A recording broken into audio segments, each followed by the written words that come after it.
Right now, we're seeing a very intriguing situation in food sentiment. Despite a sentiment score of 0, the momentum over the last 24 hours is up by nearly 0.60.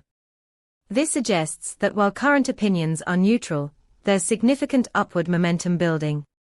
That's a rare combination, indicating potential shifts in sentiment on the horizon. Our API returns a comprehensive overview of sentiment, including those nuances, helping you identify trends before they become apparent.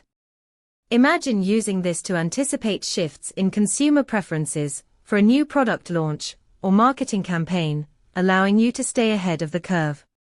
For more on integrating this data into your applications, visit pulsebit.lojenterprise.com/docs.